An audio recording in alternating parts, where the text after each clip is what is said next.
Hello बच्चों, मैं स्मिता बिजलवान स्वागत करती हूँ आपका आईसीटी वर्चुअल क्लासरूम में। आशा करती हूँ आप सभी स्वस्थ होंगे और अच्छे से अपनी पढ़ाई कर रहे होंगे। बच्चों, आज हम पढ़ने जा रहे हैं क्लास 12 की केमिस्ट्री। और क्लास 12 केमिस्ट्री में हमारा चैप्टर चल रहा था कोऑर्डिनेशन कंपाउंड। इसी को ही आगे कंटिन्यू करेंगे और लास्ट का टॉपिक हमारा बच गया है। उस टॉपिक को पूरा कंप्लीट करके चैप्टर हमारा पूरा कंप्लीट हो जाए। ठीक है, चलिए तो स्टार्ट करते हैं। तो लास्ट लेक्चर में हमने आइसोमेरिज्म पूरा कंप्लीट कर लिया था, जिसमें हमने स्ट्रक्चरल आइसोमेरिज्म और स्टीरियो आइसोमेरिज्म पढ़ लिया था। तो स्ट्रक्चरल आइसोमेरिज्म के कई सारे पार्ट्स थे जो हमने अच्छे से पढ़ लिए थे, समझ लिए थे, कुछ क्वेश्चंस भी कर लिए थे। फिर आता है हमारा स्टीरियो आइसोमर, जिसमें ज्योमेट्रिकल और ऑप्टिकल दो तरह के आइसोमेरिज्म हमने पढ़ा। उनके जितने भी तरह के आइसोमेरिज्म वहाँ पर फॉर्म होते हैं, वो सारे आइसोमेरिज्म भी हमने पढ़ लिए थे। फिर लास्ट लेक्चर में हम बात कर रहे थे कि जब मेटल कार्बोनिल्स होते हैं उनमें बॉन्डिंग कैसे होती है, किस प्रकार की बॉन्डिंग उनमें होती है। ये जो मेटल कार्बोनिल वाले कॉम्प्लेक्सेस होते हैं वो ज्यादा स्टेबल होते हैं। तो इनकी स्टेबिलिटी के पीछे का जो राज है वो क्या है कि स्टेबल इतने ज्यादा क्यों होते हैं। ठीक है, तो बॉन्डिंग को हम पढ़ेंगे मेटल कार्बोनिल्स की, और बॉन्डिंग को कंप्लीट करने के बाद हम पढ़ेंगे स्टेबिलिटी कॉम्प्लेक्सेस की, कि जो कौन कौन से फैक्टर हैं वो जो हमारे कॉम्प्लेक्सेस हैं उनकी स्टेबिलिटी को अफेक्ट करते हैं। ठीक है, तो स्टेबिलिटी के बारे में भी बात करेंगे। चलिए, तो एक बार आप देख लीजिए जो जो टॉपिक हम कवर कर चुके हैं अपने लास्ट लेक्चर में। तो अभी तक चैप्टर के काफी सारे टॉपिक्स को हमने कवर किया था। तो यहाँ से हमारा आइसोमेरिज्म स्टार्ट हुआ था। आइसोमेरिज्म में जो जो टॉपिक हमने पढ़ लिए थे आप एक बार देख लीजिए, कौन कौन से टॉपिक्स हमने यहाँ पर क्लियर किए थे, अच्छे से समझ लिए थे। ऑप्टिकल आइसोमेरिज्म भी देखो, जो हमारे पास स्ट्रक्चरल आइसोमेरिज्म है, ठीक है, वो तो हमने पढ़ लिया था। उसके सारे टाइप्स हमने डिस्कस कर लिए थे। उसमें हाइड्रेट आइसोमेरिज्म था, कोऑर्डिनेशन आइसोमेरिज्म था, ठीक है, और भी कई तरह के उसमें आइसोमेर, जैसे लिंकेज था, लिंकेज आइसोमेरिज्म था, अलग अलग आयनाइजेशन आइसोमेरिज्म थे। तो ये चार तरह के आइसोमेरिज्म हमने वहां पर डिस्कस किए थे। फिर हम जब ज्योमेट्रिकल आइसोमेरिज्म डिस्कस कर रहे थे तो यहाँ पर हमारे पास तीन केसेस बन रहे थे। एक टेट्राहेड्रल, स्क्वायर प्लेनर, और जो हमारा ऑक्टाहेड्रल है। ऑक्टाहेड्रल यानी कि कोऑर्डिनेशन नंबर 6 वाला, और बाकी के जो दो हैं टेट्राहेड्रल और स्क्वायर प्लेनर, वो है कोऑर्डिनेशन नंबर 4 वाले। ठीक है, तो वो हमने डिस्कस कर दिया था कि कहाँ पर आइसोमेरिज्म फॉर्म होगा, कहाँ पर आइसोमेरिज्म एग्जिस्ट नहीं करेगा। ठीक है, तो स्क्वायर प्लेनर कॉम्प्लेक्सेस में हमने यहाँ पर देख लिया था टेट्राहेड्रल में जो है ज्योमेट्रिकल आइसोमेरिज्म नहीं होगा। ठीक है, ये केसेस थे। ये केसेस हैं हमारे जो ऑक्टाहेड्रल कॉम्प्लेक्सेस यानी कोऑर्डिनेशन नंबर 6 वाले। ठीक है, फिर हमने बात की थी जो हमारा ऑप्टिकल आइसोमेरिज्म है। तो ऑप्टिकल आइसोमेरिज्म में भी तीन केस बनेंगे, टेट्राहेड्रल, स्क्वायर प्लेनर और कोऑर्डिनेशन नंबर 6 यानी कि ऑक्टाहेड्रल केस। तो अगर आप कोऑर्डिनेशन नंबर 4 देखो तो यहाँ पर टेट्राहेड्रल में और स्क्वायर प्लेनर में दोनों में ही आइसोमेरिज्म फॉर्म नहीं होगा। ठीक है,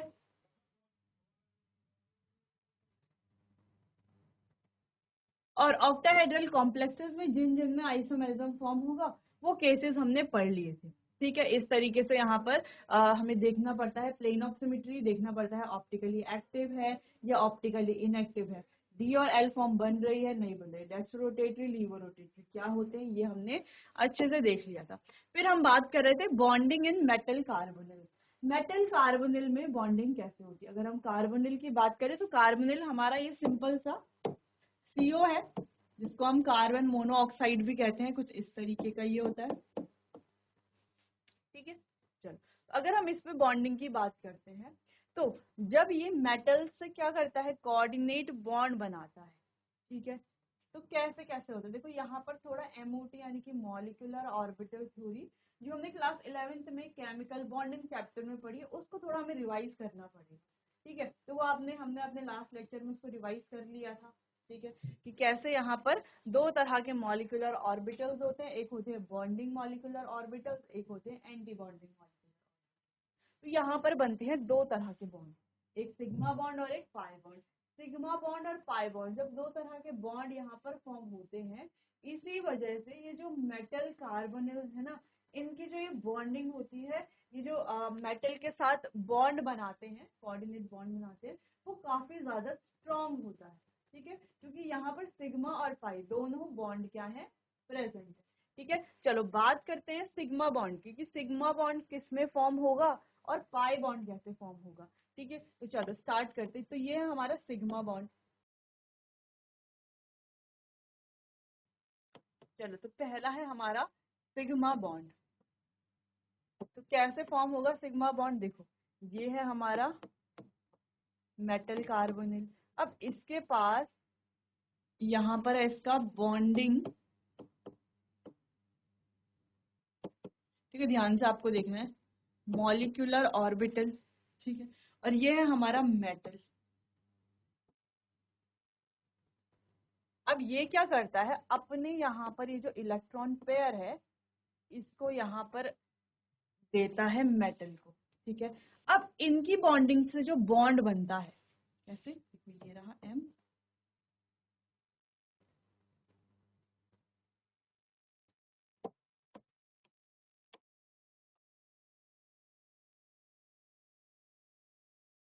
ठीक है, जो बॉन्ड बनता है उसे हम कहते हैं सिग्मा बॉन्ड। तो यहाँ पर फॉर्मेशन होता है सिग्मा बॉन्ड, किसके साथ, मॉलिक्यूलर बॉन्डिंग। मॉलिक्यूलर, दो मॉलिक्यूलर ऑर्बिटल देखे ना हमने, एक था बॉन्डिंग, एक था anti bonding.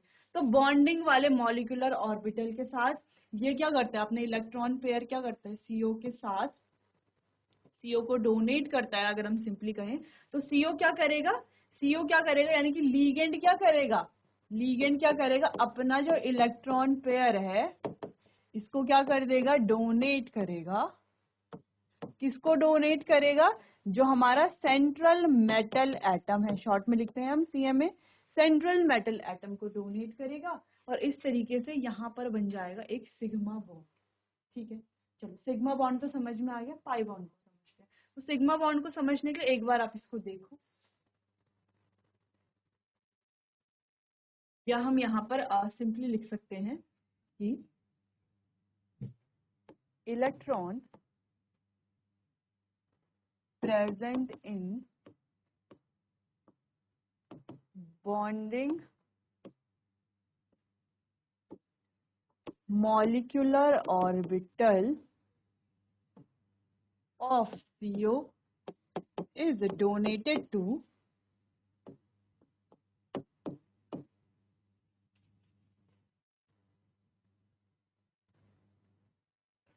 central metal atom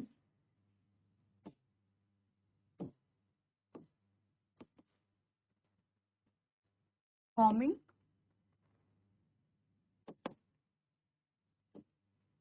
sigma bond. अच्छा, ये जो बॉन्ड है ये क्या है, हम कह सकते हैं कि ये कोऑर्डिनेट बॉन्ड भी तो है। ठीक है, तो ये क्या है, एक कोऑर्डिनेट बॉन्ड भी है। ठीक है, तो चलो, तो आप सिग्मा बॉन्ड के लिए ये नोट कर सकते हो, क्लियर है इतना। फिर पाई बॉन्ड के बारे में पढ़ते हैं। ठीक है, चलो नोट करो इतना।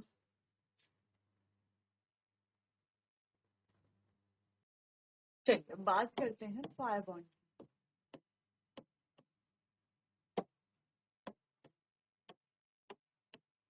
तरीके से होता है पाई बॉन्ड। पाई बॉन्ड की अगर हम बात करें तो देखो, ये है हमारा मेटल। ठीक है, अब ये जो मेटल है ये हमारी डी ब्लॉक मेटल है। और ये क्या है इसके, ये क्या है इसके, फिल्ड डी ऑर्बिटल्स हैं, जिन पर इलेक्ट्रॉन फिल्ड है पहले से। ठीक है, तो ये आया हमारा लीगेंड, जिसके पास क्या है, ये क्या है इसके एंटी बॉन्डिंग। देखो अभी हमने बॉन्डिंग की बात की थी ना, यहाँ पर एक बॉन्डिंग होगा, ये वाला है ना बॉन्डिंग मॉलिक्यूलर ऑर्बिटल, कहा था एक बॉन्डिंग मॉलिक्यूलर ऑर्बिटल होगा। देखो इस तरीके से, देखो ये सी ट्रिपल बॉन्ड हो, तो ये तो इसका मान लो बॉन्डिंग मॉलिक्यूलर ऑर्बिटल है, और ये क्या है इसका एंटी बॉन्डिंग, इस तरीके से मान सकते हो। ठीक है, इस तरीके से आप समझ सकते हो इसको। तो ये क्या है इसकी एंटी बॉन्डिंग मॉलिक्यूलर ऑर्बिटल। ठीक है, अब क्या होता है कि ये जो सेंट्रल मेटल एटम है, ये है क्या, सेंट्रल मेटल एटम। तो जो सेंट्रल मेटल एटम है, इसके जो फिल्ड डी ऑर्बिटल्स है, यहाँ पर जो इलेक्ट्रॉन है, ये क्या करता है, इस कार्बन के जो एंटी बॉन्डिंग है उसके साथ करता है साइडवेज ओवरलैपिंग। साइडवेज ओवरलैपिंग से यहाँ पर क्या होता है बच्चों, बॉन्ड फॉर्म होता है, और उस बॉन्ड को हम कहते हैं पाई बॉन्ड।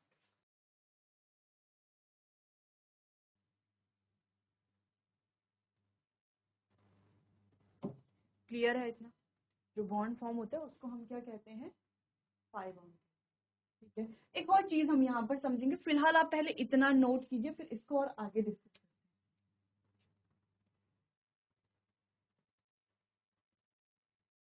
चलिए, तो हम यहाँ पर लिख सकते हैं the electron present in filled orbitals of central metal atom sideways, ये important point है, sideways overlaps with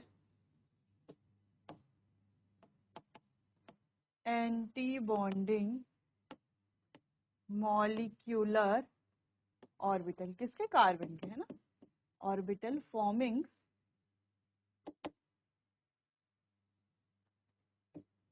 pi bond. क्या फॉर्म करता है, पाई बॉन्ड फॉर्म करता है, अगर आप ध्यान से देखो। ठीक, ठीक है, चलो अब इसको थोड़ा और डिटेल में समझते हैं। ठीक है, तो हुआ क्या यहाँ पर देखो, तो ये है हमारे पास हमारा मेटल, मेटल के पास, ठीक है, ये तो है डी ऑर्बिटल्स, और ये इसके पास एक वेकेंट डी ऑर्बिटल भी है। ठीक है, यहाँ पर आया हमारा कार्बन, ये है इसके एंटी बॉन्डिंग मॉलिक्यूलर ऑर्बिटल, और ये जो इसका मॉलिक्यूलर ऑर्बिटल है, इसमें क्या है, 2 इलेक्ट्रॉन है।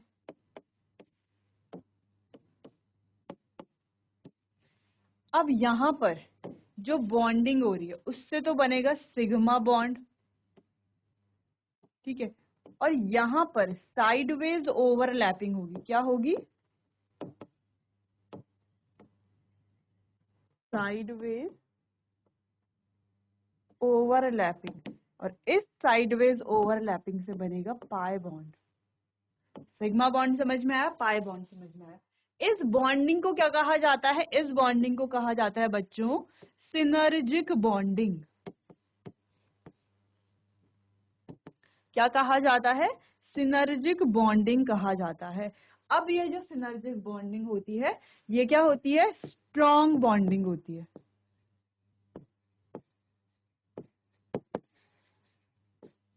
ठीक है, क्या होती है ये, एक स्ट्रॉन्ग बॉन्डिंग होती है सिनर्जिक बॉन्डिंग। क्लियर है इतना? इतना समझ में आया कि सिनर्जिक बॉन्डिंग क्या है, स्ट्रॉन्ग बॉन्डिंग कैसे होती है, आपको समझ में आ गया। यहाँ पर हुआ क्या कि कार्बन के जो इलेक्ट्रॉन्स थे, ठीक है, कार्बन ने क्या कि अपने इलेक्ट्रॉन इसको डोनेट करे सेंट्रल मेटल एटम को, कौन से वाले, बॉन्डिंग वाले, तो बॉन्ड बना सिग्मा बॉन्ड। फिर ये जो मेटल है, इसने अपने इलेक्ट्रॉन्स को, इसके जो फिल्ड डी ऑर्बिटल्स में इलेक्ट्रॉन थे, इसने अपने इलेक्ट्रॉन्स को दिया किसके साथ, साइडवेज ओवरलैप किया किसके साथ, जो हमारे कार्बन है इसके एंटी बॉन्डिंग मॉलिक्यूलर ऑर्बिटल्स के साथ, तो बना यहाँ पर पाई बॉन्ड। तो इस तरह की बॉन्डिंग को कहा जाता है सिनर्जिक बॉन्डिंग। इसीलिए हमने कहा कि जो कार्बोनिल्स हैं उनमें जो बॉन्डिंग होती है वो काफी स्ट्रॉन्ग बॉन्डिंग होती है। किस वजह से, क्योंकि यहाँ पर होती है सिनर्जिक बॉन्डिंग। अब ये एक इम्पॉर्टेंट पॉइंट है सिनर्जिक बॉन्डिंग वाला।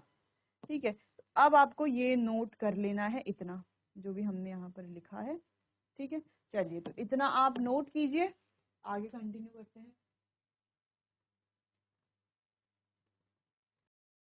चलिए, तो जो सिनर्जिक बॉन्डिंग है, इसकी वजह से ही कॉम्प्लेक्सेस क्या होते हैं, हाईली स्टेबल होते हैं। ठीक है, synergic bonding,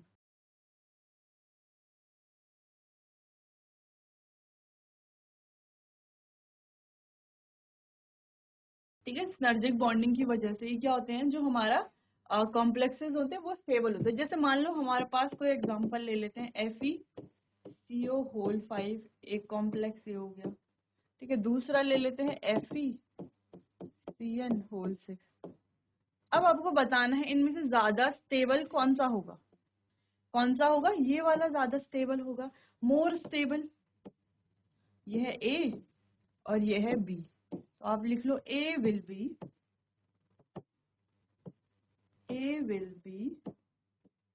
more stable than B due to synergic bonding in CO. Synergic bonding in CO, they are highly stable.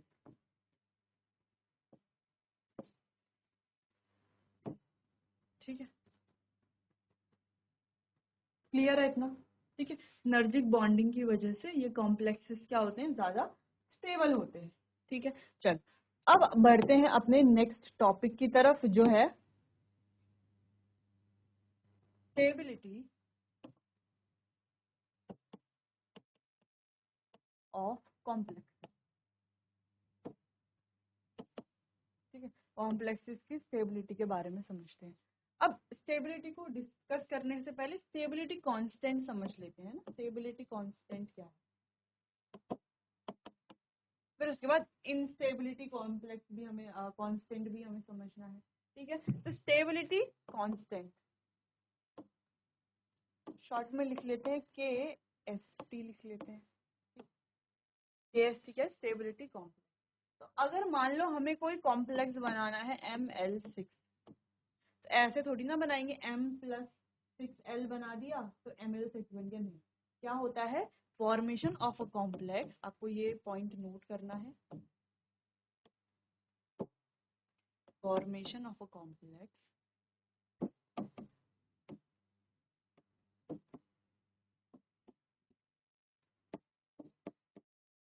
occurs in several steps। ठीक है, तो जब जब भी कोई कॉम्प्लेक्स फॉर्म होगा उसकी फॉर्मेशन जो है सेवरल स्टेप में होगी। जैसे कि ML6 हमें फॉर्म करना है, मान लो, ठीक है, ML6 हमें फॉर्म करना है, तो M पहला स्टेप होगा +L गिव ML, ये होगा K1। क्या है, इक्विलिब्रियम कांस्टेंट, या हम कहें रेट ऑफ, है ना, या हम कहें फॉर्मेशन कांस्टेंट है। ठीक है, फिर इसके बाद ये ML जो है, इसमें एक और लिगेंड हम ऐड करेंगे, ये हो जाएगा K2 ML2, फिर ML2 + L गिव ML3, ये आ गया यहाँ पे K3, फिर ML3 + L, ये आ गया यहाँ पे ML4। अब ये जो ML4 है उसके साथ L ऐड करेंगे और कितना हो गया, ये ML5, ML5 + L give ML6। ठीक है, तो फाइनली हमारा ML6 बन गया है। अगर हम बात करें कि यहाँ पर K स्टेबिलिटी क्या होगी, तो क्या होगी, कैसे आप बताओगे?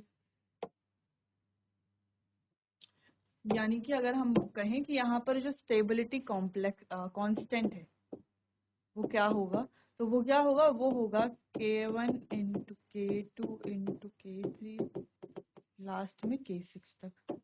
ठीक है, इतना तो क्लियर है।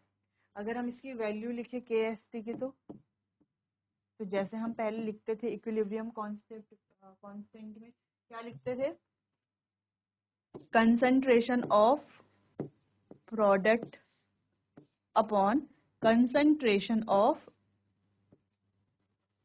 रिएक्टेंट।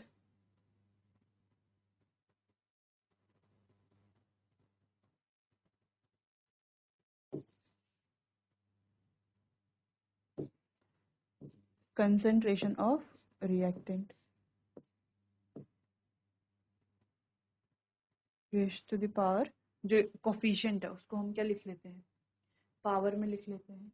ठीक है, तो ऐसे तो करते थे हम पहले भी, तो ऐसे हमने करना है इसको। तो मान लो यहाँ पर कुछ चार्ज होगा n प्लस, है ना, n प्लस, तो यहाँ पे mn प्लस कर लेंगे इसको इस तरीके से इसे। तो ये तो आप लिख सकते हो, ये हम पहले भी पढ़ चुके हैं। बस यहाँ पर हमें समझना था कि केस स्टेबिलिटी क्या है, क्योंकि कई बार आपको क्वेश्चन दिया होगा कि कोई C1 कंसंट्रेशन है, C2 कंसंट्रेशन है, आपको बताना है ज्यादा स्टेबल कौन सा है, और वैल्यू दे रखी है केस स्टेबिलिटी की, वो है, मान लो इसमें 10⁵ है, इसमें 10⁶ है, 8 है, मान लो 10⁸ है, ठीक है, वैल्यूज दोनों की। तो आप कैसे बताओगे कौन सा ज्यादा स्टेबल होगा? जिसकी स्टेबिलिटी कांस्टेंट की वैल्यू ज्यादा होगी वो ज्यादा स्टेबल कॉम्प्लेक्स होगा, यानी कि ये वाला कॉम्प्लेक्स क्या होगा, इसमें ज्यादा स्टेबल, ठीक है। तो एक तो स्टेबिलिटी हो गई, ये समझ में आ गया, स्टेबिलिटी कांस्टेंट। एक और होता है जिसे हम कहते हैं इनस्टेबिलिटी कांस्टेंट। क्या कहते हैं? Instability constant. अब ये इनस्टेबिलिटी कांस्टेंट क्या है? ये है बच्चों 1 स्टेबिलिटी, यानी कि ये जो स्टेबिलिटी है, स्टेबिलिटी का रिवर्स कर लेना करेंगे अगर हम, जो स्टेबिलिटी है इसको जब हम रिवर्स कर देंगे तो क्या बन जाएगा? इनस्टेबिलिटी कांस्टेंट, ठीक है। मान लो इसकी स्टेबिलिटी की वैल्यू 10⁵, तो इसकी इनस्टेबिलिटी की वैल्यू क्या होगी? 1/10⁵। क्लियर है इतना? तो रिवर्स कर देना है बस, तो आ जाएगी हमारी इनस्टेबिलिटी कांस्टेंट। क्लियर है इतना? चलिए, तो इतना आप नोट कर लीजिए, फिर आगे बढ़ते हैं। चलिए, अच्छा ये हमने कैसे लिखा? यहाँ पर लिखी हमने इसकी नेट रिएक्शन। नेट रिएक्शन क्या होगी? Net reaction M+6L gives Ml6। तो ये क्या हो जाएगी हमारी नेट रिएक्शन? इसके बेसिस पर भी तो हमने ये लिखा है, ठीक है, स्टेबिलिटी कांस्टेंट की वैल्यू। तो यहाँ पर एक पॉइंट हमें और ऐड करना है, वो क्या है कि K stability is directly proportional to stability of complex, यानी कि कॉम्प्लेक्स की स्टेबिलिटी कांस्टेंट की वैल्यू जितनी ज्यादा होगी, कॉम्प्लेक्स हमारा उतना ही ज्यादा स्टेबल होगा, ठीक है। चलो, तो इतना क्लियर है। चलिए, अब बात करते हैं स्टेबिलिटी ऑफ कॉम्प्लेक्सेस की, जो हम पढ़ ही रहे थे। तो स्टेबिलिटी ऑफ कॉम्प्लेक्स तो हमने देख लिया है। अब बात करते हैं फैक्टर्स अफेक्टिंग, लास्ट टॉपिक हमारा ये है, factors affecting stability of complexes, यानी कि कौन कौन से फैक्टर हैं जो कॉम्प्लेक्स की स्टेबिलिटी को अफेक्ट करते हैं, ठीक है। तो चलो इसको देखते हैं। तो पहला है हमारा nature of central metal atom. Central metal atom के नेचर पर ये डिपेंड करता है, जिसमें हम कहें पहला है size of central metal atom. तो देखो, सेंट्रल मेटल एटम का साइज जितना ज्यादा होगा, स्टेबिलिटी इतनी कम होगी, यानी कि जितना छोटा साइज होगा, मान लो ये हमारा है मेटल एक और एक ये है, ठीक है, दो सेंट्रल मेटल एटम, ठीक है, ये बॉन्ड कर रहा है लिगेंड के साथ, ये वाला भी कर रहा है, तो ज्यादा स्टेबल कौन सा होगा? ए वाला। मान लो इसको, ज्यादा स्टेबल कौन सा होगा? ये वाला या ये वाला? ज्यादा स्टेबल कौन सा होगा? ये वाला, जिसका साइज क्या है? छोटा है, ठीक है। तो किस पर डिपेंड करता है? Size of central metal atom size पे डिपेंड करता है ना, यानी कि size is directly proportional to 1/स्टेबिलिटी। किसकी स्टेबिलिटी? स्टेबिलिटी ऑफ कॉम्प्लेक्स, ठीक है। यानी कि साइज अगर ज्यादा होगा तो स्टेबिलिटी क्या होगी? स्टेबिलिटी कम होगी। साइज अगर कम होगा तो स्टेबिलिटी ज्यादा, ठीक है। चलो, सेकंड है हमारा charge on central metal atom. अब बात करते हैं चार्ज की, ठीक है। सेकंड फैक्टर यानी कि ये वाला सेकंड फैक्टर है, ये charge on central metal atom. चलो, तो यहाँ पर हम लिखेंगे बच्चों, charge is directly proportional to stability. यानी कि अगर चार्ज ज्यादा होगा तो स्टेबिलिटी भी ज्यादा होगी, पहला पॉइंट। और अगर चार्ज कम होगा तो स्टेबिलिटी भी कम होगी। यानी कि अगर हम बात करें ओवरऑल स्टेबिलिटी, क्या बात करें, ओवरऑल स्टेबिलिटी की, ओवरऑल स्टेबिलिटी किस पे डिपेंड करती है, साइज बाय, सॉरी, किस पर डिपेंड करती है, चार्ज बाय साइज रेशियो पर, ठीक है, ओवरऑल स्टेबिलिटी। क्लियर है। आपको दो लीगेंड दे दिए जाएं, यानी कि दो आपको कॉम्प्लेक्सेस दे दिए जाएं, और एक में चार्ज ज्यादा है और एक में चार्ज कम है। मान लो एक में मान लो Fe दे दिया आपको, और Fe का एक में चार्ज है +3 और एक में चार्ज है +2, तो कौन सा वाला कॉम्प्लेक्स ज्यादा स्टेबल होगा? कॉम्प्लेक्स पूरा सेम ही है, लेकिन सिर्फ चार्ज की बात है तो ये वाला क्या होगा, ज्यादा स्टेबल होगा। ठीक, कॉम्प्लेक्स की बात कर रहे हैं हम यहाँ पर, तो हमने सिंपल इसको लिखा है, ठीक है। वैसे ही अगर हम साइज की बात करें तो साइज में जो कॉम्प्लेक्स ज्यादा होगा, जैसे Fe+2, CO+2, Mn+2, इनकी बात करें तो साइज बड़ा किसका है, Mn+2 का साइज बड़ा है, ठीक है। या हम जो भी देखें, जिसका भी साइज बड़ा है, जिस भी मेटल का साइज बड़ा है, उसकी स्टेबिलिटी क्या होगी, कम होगी, ठीक है, कंपैरेटिवली। क्लियर है इतना? चलिए, तो ये हो गए सेंट्रल मेटल एटम के नेचर के बेसिस पर, नोट कीजिए इतना। चलिए, नेक्स्ट और लास्ट टॉपिक है जो है nature of central metal atom.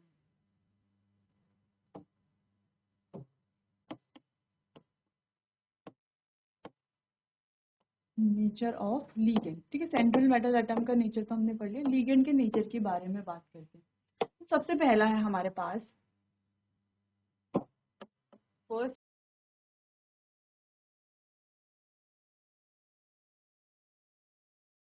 Strong field ligand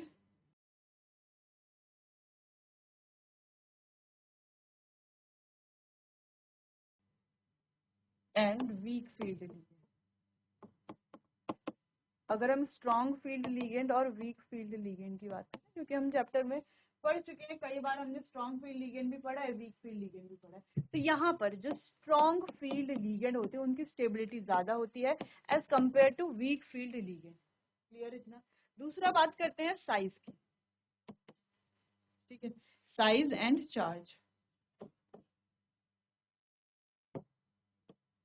size and charge में क्या है,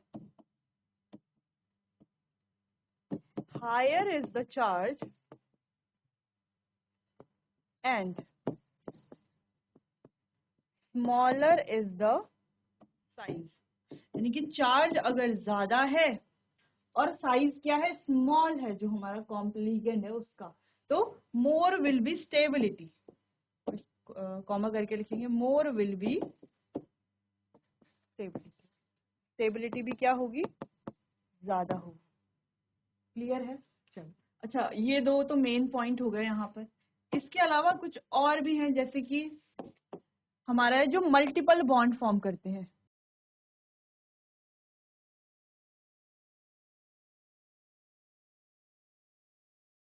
जो मल्टीपल बॉन्ड फॉर्म करते हैं, जैसे कि CO है, ये क्या होते हैं, आर एक्सेप्शनली स्टेबल। ये क्या होते हैं, एक्सेप्शनली स्टेबल होते हैं, ठीक है। और एक और पॉइंट है बच्चों इसमें, जो कि है कीलेशन, कीलेशन कहें आप या कीलेशन कहें, यानी कि जो कॉम्प्लेक्सेस थ्री, सॉरी थ्री तो नहीं, 5 और 6 मेंबर्ड रिंग जो फॉर्म करते हैं, 5 and 6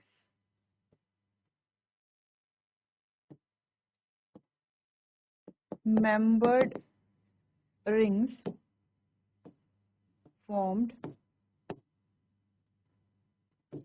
will be extraordinarily stable। वो क्या होते हैं, बहुत ज्यादा ही स्टेबल होते हैं, ठीक है। एक एग्जांपल की बात करेंगे, पहले आप इतना नोट कीजिए। चलो, तो एग्जांपल की बात करते हैं। मान लो FeCN6 है, 3 - FeC2 2O4 है, ठीक है, 3 अगर आप देखो तो ज्यादा स्टेबल कौन सा होगा इसमें, ये वाला ही ज्यादा स्टेबल होगा, ठीक है, ये वाला ही क्या होगा, ज्यादा स्टेबल, क्योंकि ये क्या करता है, रिंग फॉर्म करता है। क्लियर इतना?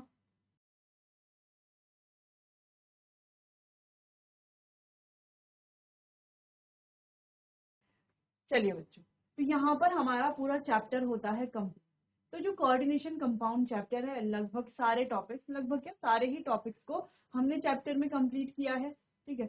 कुछ टॉपिक ऐसे थे जहां पर हमने काफी सारे क्वेश्चन आंसर्स भी किए हैं, ठीक है, काफी सारे क्वेश्चन जितने बन सकते थे लगभग हमने सारे ही क्वेश्चन यहाँ चैप्टर में किए हैं। बस अब आपको आपकी एनसीईआरटी से क्वेश्चन प्रैक्टिस करनी है ज्यादा से ज्यादा, और कोई टॉपिक अगर समझ में नहीं आया है फिर भी तो आप मुझसे पूछ सकते हैं। चलिए बच्चों, तो आज के लिए बस इतना ही, मिलते हैं अपने आने वाले अगले सेशन में, तब तक के लिए आपका बहुत बहुत धन्यवाद।